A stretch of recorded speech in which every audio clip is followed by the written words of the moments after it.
Magandang hapon po mga kapamoso. Sa hapon pong ito ay atin pong tatalakayin naman yung tungkol po sa himala ng pag-ibig ng Diyos.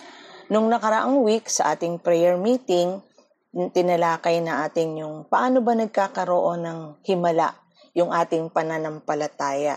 By the way po, ang ating pong paksak nung last week at saka yung ngayon po ay para lang po siyang pagdurugtong. Doon po sa naging paksa natin sa empowerment retreat, yung kung paano po tayo magiging grounded in faith and rooted in love sa Panginoon.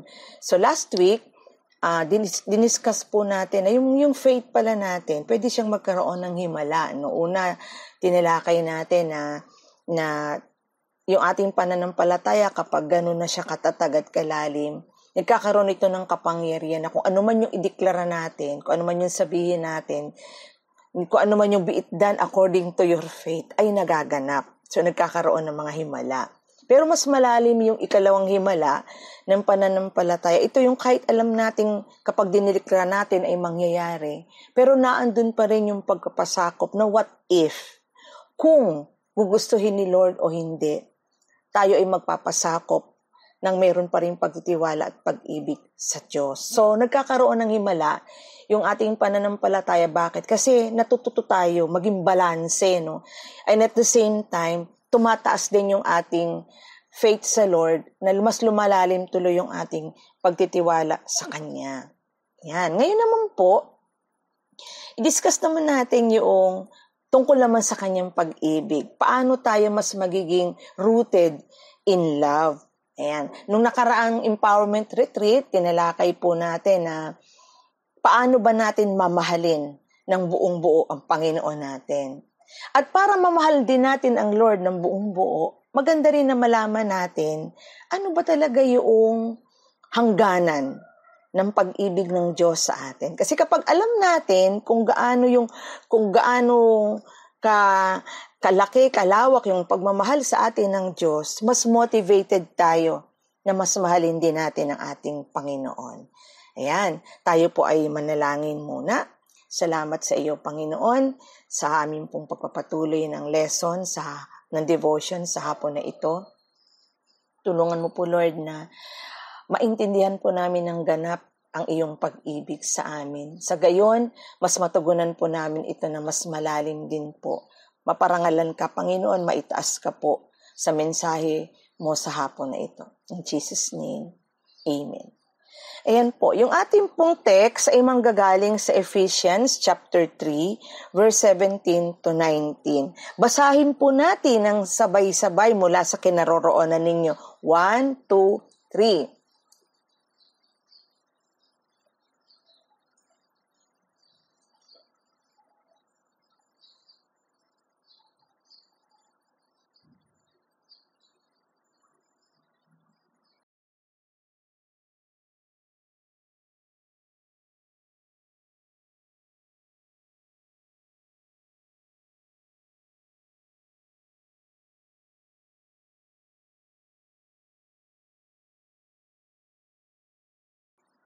Iyon.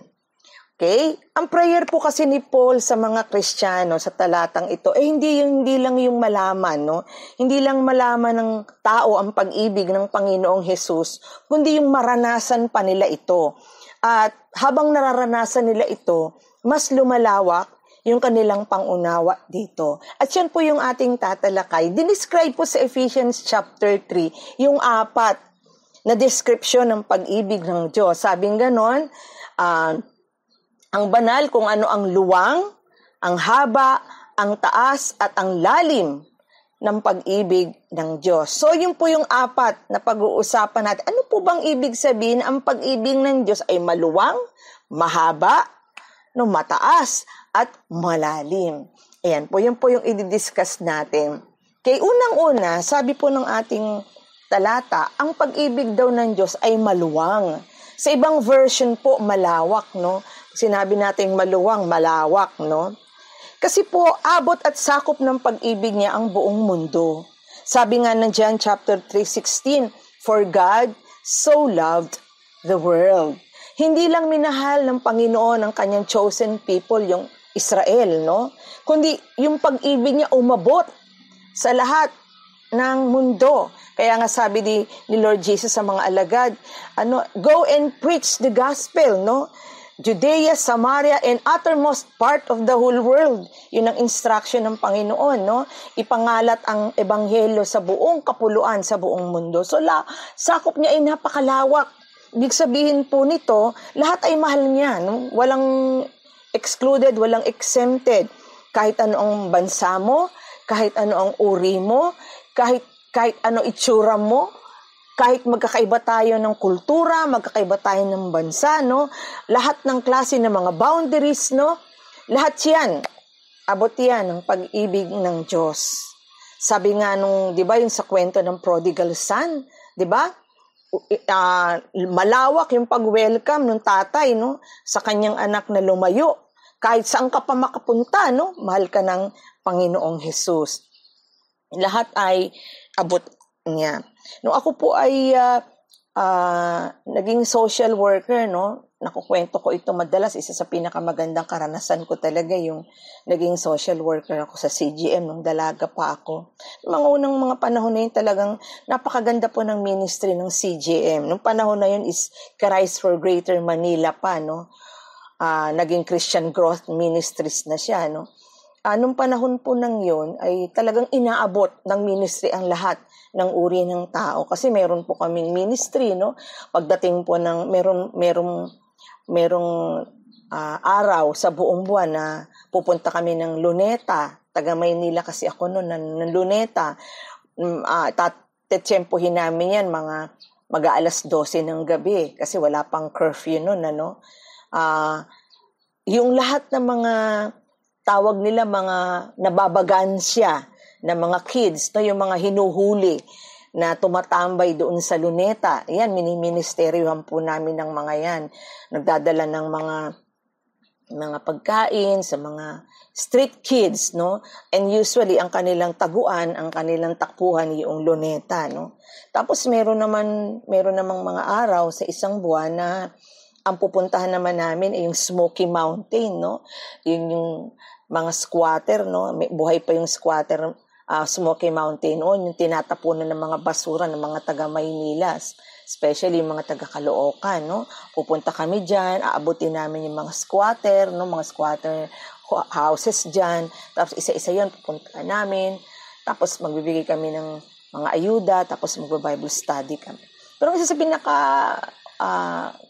tawag dito, exciting part ng ministry ko doon yung kapag isang beses sa isang buwan, mga bandang yung mga papatak ng alas 11 hanggang mga alas 3 ng madaling araw. Pupunta naman kami by partner, no? Dalawa-dalawa. Doon naman sa Ermita, Manila, kung saan nakapwesto yung mga prostitutes, no?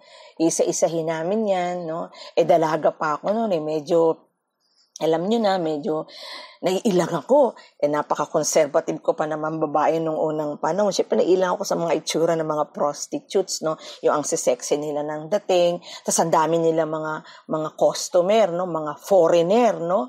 Mga black people, mga white people, andun, nakahile-hilera. Mini-ministeryohan namin sila kapag nakita namin na naghihintay sila ng customer, may opportunity mag-share, no? Iniimbitahan namin sila doon meron kasi kami doon parang small shop na kapihan, libreng kape, and then sinishare namin, no? Binibigyan ng pag-asa ng Lord. So, talking about this thing, alam niyo, nung mga unang panahon pa lang, napapaisip na ako na ang galing ng Lord, no? Lahat ng klase ng tao, inaabot niya. Ito yung tinatawag nating luwang, no? Lawak ng pag-ibig ng Diyos. Ano ngayon yung application? Una, sabing ganun, hindi ka malayo at hindi ka kakaiba para hindi ka abutin ng pag-ibig ng Diyos. So, hindi ka malayo. Hindi malayo yung mga kamag-anak natin, yung mga mahal natin sa buhay. Kahit yan pa isabihin mo nasa ibang bansa, nasa mga probinsya, no? Abot sila. ng pag-ibig ng Diyos. Kaya hindi tayo nawawalan ng pag-asa na lagi natin silang isinasama sa prayer, no? Iawan sa week, no? Kasama yan sa prayer ko na, Lord, yung mga lolo ko at mga lolo at lola namin ni Pastor John na buhay pa, yung mga tita at tito, mga pinsan at mga pamangkin na nasa iba't ibang panig ng lugar, maring nasa probinsya, nasa ibang bansa, no? Abutin mo po sila ng pag-ibig mo. 'Di ba? So walang layo, no? Walang hindi pwedeng abutin ang pag-ibig ng Diyos. Pangalawang application natin, ito maganda to sa part naman natin, ano? Ipaabot din natin ang pag-ibig ng Diyos sa mga tao hanggang sa kung saan kaya nating abuting lugar. Ayan, no? Kristyano tayo, mga kapamuso. Sino yung pwede mong abutin? Yung mga malalapit sa iyo, yung pamilya mo, no? Yung pwede mo silang abutin. Ipakita mo sa kanila ang pag-ibig ng Diyos. Pwede mo abutin ng kapitbahay mo, ang kaklase mo, kaopisina mo, no? Marami. So, ang aplikasyon sa atin ng Panginoon dito, hindi naman kailangan nating magmisyon sa mga malalayong lugar para abutin, no? Kundi andyan lang, nasa paligid natin. So, kung nasa ang lugar man, pwede nating kayang abutin natin. Dahil ganoon kalawak, aluwang ang pag-ibig ng Diyos. Pangalawa, sabing ganun, yung haba. Ang pag-ibig ng Diyos daw ay mahaba, no? Ibig sabihin, hindi siya napuputol, hindi siya nauubos. Ang sabi ng Jeremiah 31:3, I have loved you with an everlasting love. Naalala ko nung nag-devotion ako sa GFA, no, pinakita ko yung larawan ng everlasting na bulaklak, no? Ito pala yung mga karaniwang sinasabit sa mga Nazareno nung unang panahon, yung mga bulaklak na akala mo tuyo or plastic, yung palang totoo. Kasi hindi siya namamatay, no? Matagal ang kanyang endurance ng buhay. Ganun daw pag-ibig ng Diyos sa atin. Hindi siya napuputol, napakahaba niya. Sabi ng isang writer, ito daw yung hanggang sa dulo ng walang hanggan. Sipin mo, walang hanggan may dulo, hindi na siya walang hanggan. 'Di ba? Pag sinabi mong walang hanggan, walang dulo no, walang katapusan. Pero sabi, sa dulo ng walang hanggan. Idiomatic expression siya ng ibig sabihin. Tuloy-tuloy yung dulo mo. Tuloy-tuloy na walang hanggan. Ganon din describe ang pag-ibig ng Diyos, no? Everlasting siya. Ganoon kahaba ang pasensya ng Diyos sa tao. Imagine nyo na lang, 2,000 taon mahigit na nang bumaba ang Panginoong Hesus dito sa lupa. Pero magpahanggang ngayon, no? Hindi pa siya bumabalik. Kaya nga, mababasa natin sa Bible, di ba? Lagi nga sinasabi ng mga tao, akala ko ba, babalik ng Diyos?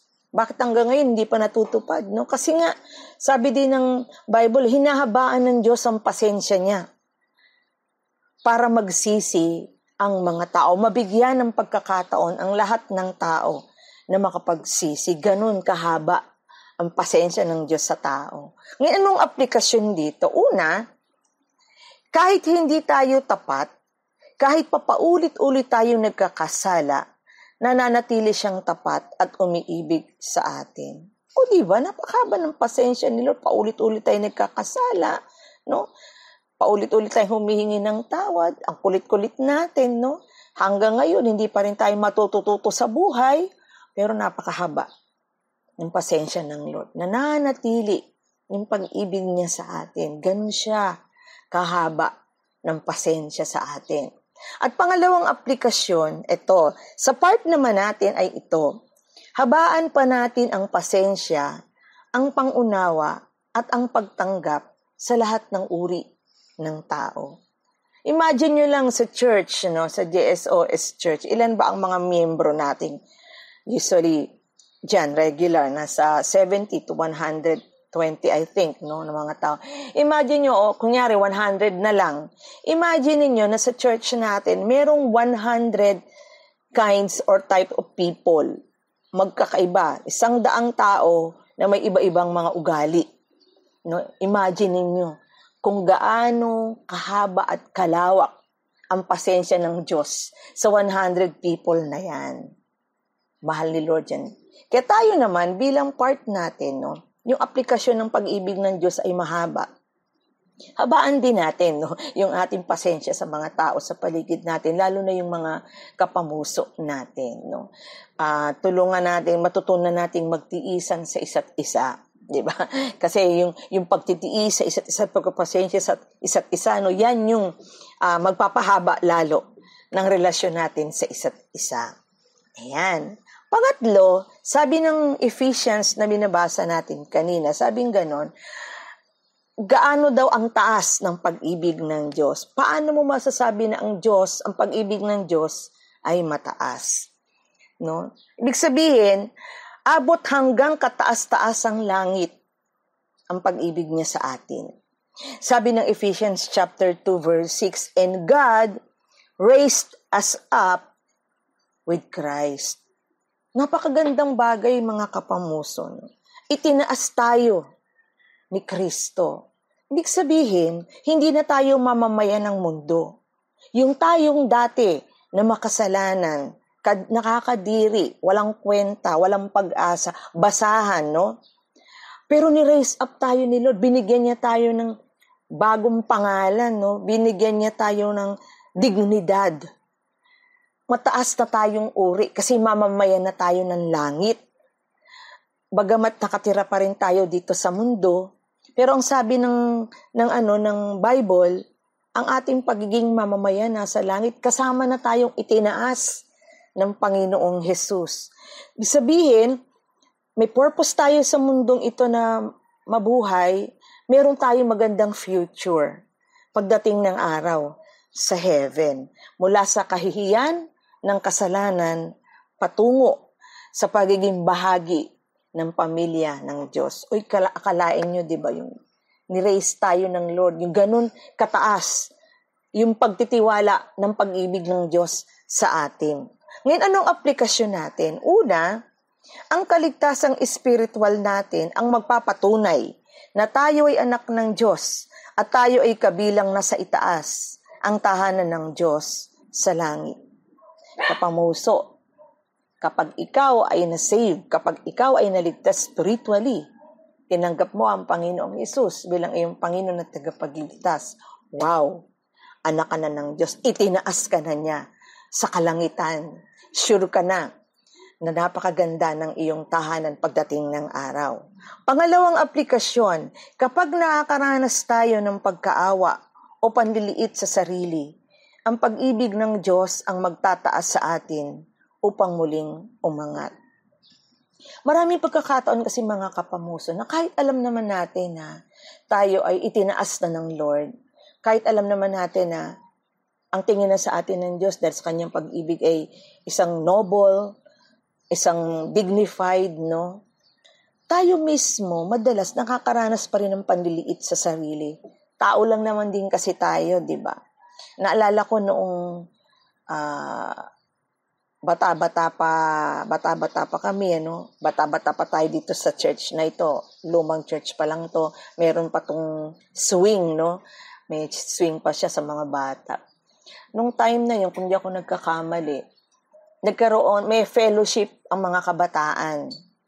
Tapos, si Teacher Ada, hindi ko alam kung ang pinagtuturuan pa niya nun yung Our Lord's Grace of Montessori. Nakapag-invite siya ng maraming kabataan mula doon na umattend ng church natin ng Sunday para sa youth fellowship. Mayroong youth fellowship. So, syempre, ako yung nakatakdang mag-devotion, no? Relax ako, nakaupo ako sa swing, nagsiswing-swing akong gano'n. Tapos ito na nagdatingan na yung mga estudyante ni Teacher Ada. Gulat ako. Paglabas ng mga estudyante, una, ang gaganda ng mga kotse, no? Bawat estudyante, may kanya-kanyang mga driver, gaganda ng mga sasakyan, nakapila sa labas. Tapos, nung naglabasan yung mga estudyante, nakita ko, ang tatangkad, ang tataas, ang puputi, ang gaganda. Talagang kitang-kita mong mga mayayaman. Naku, alam niyo ba kapamuso? Nanliit ako talaga. Sabi ko sa inyo, nung nagsuswing ako nakayuko akong gano'n, nagpipray na ako, Lord, ayoko nang magsalita. Nahihiya ako. Parang, alam niyo, talagang sobra akong nanliit. grabe yung pakiramdam na panliliit, no? Pagkatapos sinabi ko yung kay Teacher Ada, ewan ko naalala pa niya itong usapan na to, no? Sabi ko, Teacher Ada, parang ayoko na yatang magsalita na hihiya ako sa mga estudyante mo. Pero alam niyo, napakaganda nung sinabi sa akin ng Teacher Ada na nagising ako. Ewan ko kung naalala niya to. Sabi niya ganun sa akin, Ate Del, wala kang dapat ikapanliit, wala kang dapat mga estudyante lang yan, ano? Malalaki lang yan, no? Malalaki lang yan at mapuputi at mayayaman. Pero mga estudyante lang yan. Ikaw, bukod sa ikaw ay teacher, totoong teacher, ikaw ay pastora, mas matanda ka sa kanila at mas knowledgeable ka sa kanila. Anong ikakapanliit mo? Nag-isip ako nga, no? Bakit nga ba ako manliliit? Ako ang instrumento na gagamitin ng Diyos para sa kanila. So may mga ganun talagang pagkakataon, mga kapamuso, na nanliliit talaga tayo, no? Lalo na kapag ang kaharap natin, mga profesional, mga alam nyo yung parang kayang-kayanan tayo. Pero yung pag-ibig ng Diyos, yung magtataas sa atin at magpapalala, excuse me, anak ka ng Diyos, mas mataas ang posisyon mo sa Kanya kasi nasa heavenly position ka. Yan. At pangatlo, para natin sa ating part, no, ito maganda ito.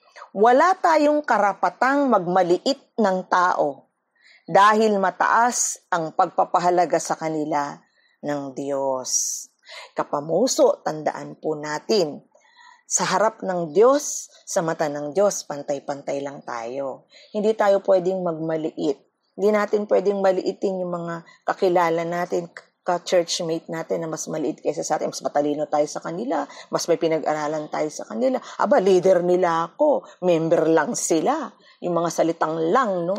Tapos pag nagkakaroon ng mga di pagkakaunawaan, parang ipaiintindi mo pa na, excuse me, mas mataas ako sa'yo. Wala raw tayong karapatang magmaliit ng ganon. No, kahit na alam natin na magkakaiba po yung antas natin, maaring magkakaiba tayo ng antas sa pinag-aralan, sa itsura, marahil, sa kabuhayan, no, sa posisyon, no. Dapat hindi po mawawala yung respeto. At lagi nating tatandaan yung palaging paulit-ulit na sinasabi ni Mrs. Cow na natutunan ko sa kanya. Kung ang bawat Kristiyano daw, titingnan niya ang tao ayon sa mata ng Diyos, matututunan daw niyang irespeto yung kaharap niya. Titingnan ng mga tao ayon sa mata ng Diyos. Nagkakaintindihan pa tayo mga kapamuso. Ayan po. Huling-huli, sabing ganun ng talata pa din natin, ang pag-ibig ng Diyos daw ay malalim. No? Tingnan natin yung lalim ng pag-ibig ng Diyos. Ang lalim ng sakripisyo ng pag-ibig ni Jesus ay umaabot sa pinakamalalim na kalagayan ng tao. Kaya nga ang sabi ng Romans 5:8, while we were yet sinners, Christ died for us. Sabi nung talata, nung tayo ay makasalanan pa, hindi sinabi nung pagkatas nating maging malinis, saka namatay si Jesus para sa atin. Hindi, nung tayo ay makasalanan pa. Bumaba ang Panginoong Hesus sa lupa. Nag-suffer ng pain, namatay dahil sa ating kasalanan. Bakit? Para magkaroon lang tayo ng kaligtasan. Mga kapamuso, walang malalim na pagsubok, walang madilim na kasalanan, walang mga pangit na nakaraan, at sugat na hindi niya kayang pagalingin. Anong aplikasyon natin? Unang-una, bakit? Sa pinakamalalim at pinakamadilim mong kinalalagyan, ando na agad ang Panginoong Hesus. Napakagandang pangako, no? Yung ano man yung nararanasan nating mga pains, no? Mga pasakit, mga problema, pinagdadaanan, kalungkutan, no? Pag-aalala, no? Na-anxious tayo sa maraming bagay everyday, nasasaktan tayo sa mga nakakalungkot na pangyayari, mga karanasan, no? Ang dami-dami nating pinagdadaanan, emotionally, physically, no? Spiritually, Lord. Pero magandang bagay yung lalim ng pag-ibig ng Diyos. Abot niya tayo. Nararamdaman niya yung ating nararamdaman kasi nagdaan siya doon. Kaya napakalaking bagay na Lord, sige, sa pinagdadaanan kong ito, sa kalungkutan kong ito, kasama kita. Yun yung magandang bagay doon. Pangalawa, yung aplikasyon naman sa part natin, matutunan din nating damayan at tulungan ang mga nasa paligid nating nakakaranas ng malalim na pinagdadaanan sa buhay. Alam niyo, sabi nung isang narinig kong mangangaral, sabi niya, yun daw mga tao, especially yung mga leaders of the church na nakaranas ng maraming mga pains sa buhay, mga frustrations, mga struggles, mga problema, mga mabibigat at matitinding mga kalungkutan at pagsubok. Sabi nga, sila daw yung mas effective counselors. Sila daw yung mas effective na tagapayo. Kasi naiintindihan nila yung nararamdaman nung kausap nila. 'Di ba may mga joke na isasabihin daw natin dun sa pinapayuhan natin, kapatid, naiintindihan kita. Sasabihin nung tao, hindi mo ko naiintindihan kasi hindi mo pa nararanasan yung naranasan ko. Bawa, single ka, tapos pinayuhan mo may asawa. So yung may asawa, emote siya sa kanyang pain, sa kanyang asawa. Tapos sabihin ni single, naiintindihan kita sa nararanasan mo yan. Sabihin sa'yo ng may asawa, hindi mo ko maintindihan, wala ka pang asawa eh. Naiintindihan kita sa pinagdadaanan mo sa iyong anak. Hindi mo ko naiintindihan, wala kang anak eh. 'Di ba? Yung mga ganyang So, ang isang bagay na lagi nating tatandaan mga kapamoso, yung matuto tayong dumamay. Merong merong trending ngayon sa Facebook. Siguro nadadaanan niyo yun. Yung bata na nasagasaan ng sariling ama. Familiar ba kayo doon? Hindi niya man sinasadya yun, no? Kagagaling lang nila sa labas, tapos lumabas yung maliit na bata, hindi nakita nung tatay, nasagasaan, ganyan-ganyan. Tapos, namatay yung bata, no? Sabing ganun sa Facebook, yung nanay, naglulupasay siya sa ospital, nagsisisigaw siya, tapos minumura niya yung asawa niya, galit na galit siya sa asawa niya. Tapos yung lalaki naman, sorry ng sorry, iyak din ng iyak. No? Tapos, ang nakakainis kasi dito, nakakalungkot na nga yung nangyari sa kanila. Tapos ang mga netizens nung nagko-comment, magsasabi pa, dapat kasi hindi pinabayaan yung ganito. Dapat siguraduhin lang na wag lalabas yung bata. Puro mga payo ng mga netizens na sabi nga namin ni Jehan, ano ba yan? Itong mga netizens na to, hindi na to nakakatulong. No? Kasi lugmok na nga sa kalungkutan ang mag-asawang ito. Tapos parang ipinararamdam pa ng mga netizens na mas marunong pa sila, no? At yun dapat ang payo na wala na nga magagawa. No, kahit ipayo pa nila ng ipayo yun, hindi na maibabalik ang buhay ng bata. Hindi na maibabalik marahil yung relasyon ng mag-asawa. Sa mga ganung mga pagkakataon, hindi ka na dapat nagsasalita, no? O nag-a-advise o nagpapayo as if you know it all, no? Na parang naranasan mo yung pinagdadaanan nila. So mga kapamuso, pag may mga ganun tayong mga cases sa church na mga nagdadaan sa mga matitinding pagsubok sa buhay, siguro mas maigi damayan natin sila sa paraan na hindi natin ipaintindi sa kanila na, oy, mas banal ako sa'yo, mas ko sa'yo, mas okay ako sa'yo. Hindi ganun. Ipanalangin lang, ang pinaka-the best way pa rin is ipanalangin sila. Iparinig mo sa kanila yung panalangin mo na ikaw ay nagmamahal sa kanila, dinadamayan siya. At kung ano man yung pwede nating itulong, maaring material man ito o maaring service, no? Paglilingkod, siguro yun the best way. Damayan natin sila. Ano ngayon ang magiging resulta? No? Kapag ka daw naiintindihan natin yung lawak o yung luwang ng pag-ibig ng Diyos, yung taas, yung sakop, no? Yung tawag dito, yung haba, no? At yung lalim ng pag-ibig ng Diyos. Ano daw ang mangyayari? Dinugtungan ni Paul yun, sabing ganun ng verse, mga pupuspos kayo sa buong kapuspusan ng Diyos. Verse 19. So ano yung magiging resulta kapag mas naiintindihan mo yung taas, haba, lawak, lalim ng pag-ibig ng Diyos, mas napupuspos ka daw ng Spirit ng Diyos. Ano ang nangyayari kapag mas napupuspos ka ng Diyos? 'Di ba? Pag napupuspos ka ng Diyos everyday, mas nakikilala mo siya. At kapag mas nakikilala mo ang Panginoon mong pinaglilingkuran, mas nahihiya ka para sa sarili mo. Mas nakikita mo ang kanyang kabanalan, ang kanyang kabaitan, ang kanyang pag-ibig sa iyo. Mas manliliit ka sa harap niya. At dahil doon, mas ma-appreciate mo yung pagmamahal sa iyo ng Diyos. At kapag mas na-appreciate mo ang pagmamahal sa iyo ng Diyos, mas pahahalagahan mo. Tama ba? 'Di ba? Kapag mahal natin ang isang tao at nakita natin yung taong minamahal natin, mas nagmamahal sa atin, nagpapakita ng grabing lalim ng pagmamahal. Mas na-appreciate natin sila. Ganon din sa Diyos.